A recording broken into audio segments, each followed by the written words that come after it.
There's another way of living on this planet, another way of being, another way of thinking. Change your minds, you guys. Everyone has to do everything they can to make sure they are on the right side of history. Right side of history. Je suis Chloé Cohen et vous écoutez Nouveau Modèle. Aujourd'hui, c'est l'heure des bonnes nouvelles. Des bonnes nouvelles repérées dans la presse ou sur les réseaux sociaux et résumées dans un format court et positif. Quelques minutes pour faire le plein d'énergie, d'inspiration et de motivation. L'action reste la meilleure façon de construire le monde de demain. Nous pouvons changer les choses ensemble, mais pour ça, il faut savoir que c'est possible et que des solutions existent. Les vérités sont importantes à dire. Oui, la planète va mal. Oui, les droits humains et notamment ceux des femmes sont menacés. Mais non, il n'est pas trop tard. Nous pouvons encore agir et agir à notre échelle. D'ailleurs, moi aussi, j'ai décidé d'agir à mon échelle. La moitié de vos dons seront désormais reversés à la Maison des femmes de Saint-Denis, un projet incroyable créé pour accueillir toutes les femmes vulnérables ou victimes de violences. Et quand je parle de vos dons, il s'agit de vos abonnements et de vos contributions, car pour continuer à réaliser tous les formats de nouveaux modèles, j'ai besoin de vous. Alors vous pouvez vous abonner au podcast en payant 2 €, 6 € ou 10 € par mois, ou en faisant un don ponctuel. Il suffit de cliquer sur les liens que vous trouverez dans les notes, les détails de cet épisode. Un immense merci pour vos contributions. Allez, c'est parti pour les bonnes nouvelles. Le Soudan se dirige enfin vers une pénalisation de l'excision. Cette mutilation génitale féminine est encore vue comme un rite de passage. Près de 9 femmes sur 10 l'ont subi, selon les Nations Unies. Un amendement au code pénal, qui rend les auteurs d'excision passibles de 3 ans d'emprisonnement et d'amende, a été approuvé par le gouvernement. Il est désormais en attente d'une promulgation. Cette mutilation sexuelle féminine, qui reste une pratique ancestrale très répandue dans le pays, consiste à retirer partiellement ou totalement le clitoris et les petites lèvres. Alors la pénalisation de l'excision est une bonne nouvelle pour les femmes soudanaises. Et maintenant, pour accompagner cette loi, il faudra aussi faire évoluer les mentalités. J'aimerais vous parler de Jacqueline Mukaru-Kondo. L'entrepreneuse rwandaise de 22 ans a créé une start-up qui aide à recycler les objets électroniques. Elle vient de recevoir le prix Margaret qui récompense les femmes digitales de l'année dans la catégorie Entrepreneuse Afrique et qui innove pour un monde meilleur. Notre application, détaille l'entrepreneuse, permet aux familles et aux entreprises de réduire leur empreinte carbone en les aidant à mieux trier leurs déchets et à les vendre au lieu de les jeter ou de les brûler. Vous pouvez retrouver son portrait complet dans Le Monde Afrique.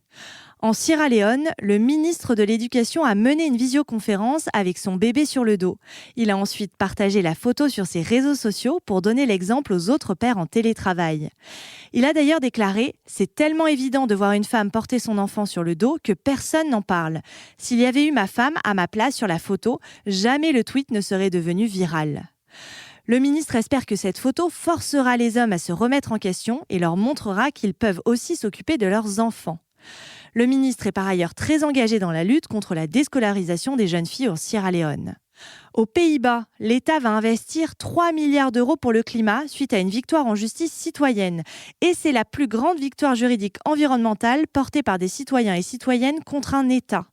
2 ans après avoir été condamné par la Cour d'appel à réduire ses émissions de gaz à effet de serre d'au moins 25%, le gouvernement des Pays-Bas a dévoilé un plan d'investissement de 3 milliards d'euros pour y arriver. Ce plan prévoit notamment de verser 400 millions pour l'efficacité énergétique des logements, 360 millions en compensation aux fermiers pour réduire les cheptels d'élevage et 30 millions pour installer des éclairages non polluants. Au total, les mesures devraient permettre d'économiser 8 mégatonnes d'émissions en 2020, d'avoir des répercussions positives sur la qualité de l'air et sur l'habitat de la faune et la flore sauvages. En France, l'État est attaqué en justice pour inaction climatique par 4 ONG et plus de 2 millions de citoyens et citoyennes avec l'affaire du siècle. En Suède, la dernière centrale à charbon vient de fermer. Située à Stockholm, elle ne servait plus qu'en cas de forte consommation de chauffage et d'électricité. La compagnie en charge se tourne désormais vers des énergies renouvelables ou recyclées. C'est le 3e pays européen à abandonner cette énergie fossile dans sa production électrique après l'Autriche et la Belgique. Le Royaume-Uni crée sa première super réserve naturelle nationale qui s'étend sur quelques 3330 hectares. L'étendue constitue ainsi la plus vaste réserve naturelle de landes de plaine du territoire britannique. Une zone qui s'avère particulièrement précieuse pour la biodiversité locale. Elle abrite des milliers d'espèces dont 450 sont classées comme rares, menacées ou protégées. Parmi elles, le Boloria à taches argentées, un petit papillon qui n'existe plus que dans certaines parties du monde. Cette décision marque aujourd'hui une avancée et une nouvelle ère dans la restauration de la nature en Angleterre, s'est réjoui l'un des responsables du projet. Le Pakistan vient d'embaucher des milliers de chômeurs pour poursuivre son objectif de planter 10 milliards d'arbres. En 2015, le Pakistan lance un projet de reforestation géant, baptisé le Tsunami d'1 milliard d'arbres. En 4 ans, l'objectif est atteint avec la plantation de plus de 42 espèces d'arbres différentes sur 350 000 hectares de terres arides. À l'origine de ce projet, il y a Imran Khan qui est devenu entre-temps Premier ministre. En 2018, il décide d'aller plus loin et projette de planter 10 milliards d'arbres dans le pays d'ici 5 ans. Et pour accélérer ce projet, le gouvernement vient donc d'embaucher des chômeurs qui ont perdu leur emploi à cause de la crise. Le programme permettra de créer plus de 63 600 emplois selon le gouvernement et de lutter contre le réchauffement climatique. Le Global Climate Risk Index 2020 classe le Pakistan au 5e rang des pays les plus touchés par le réchauffement climatique au cours des 2 dernières décennies, même si le pays ne contribue qu'à une fraction des gaz à effet de serre mondiaux. N'oublions jamais que nous n'avons qu'une seule maison commune, la Terre, et que nous devons en prendre soin. Pour nous aider à ne jamais l'oublier, je vous conseille de suivre le magnifique projet One Home. Depuis le 10 avril 2020, One Home propose un concept écologique alternatif.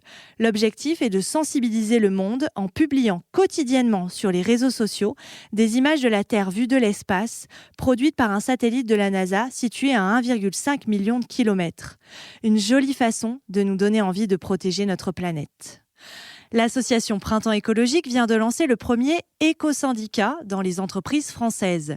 Son but est d'allier justice sociale et transition écologique, car aujourd'hui, et particulièrement avec la crise actuelle, le dialogue social ne peut plus faire l'impasse sur l'urgence climatique.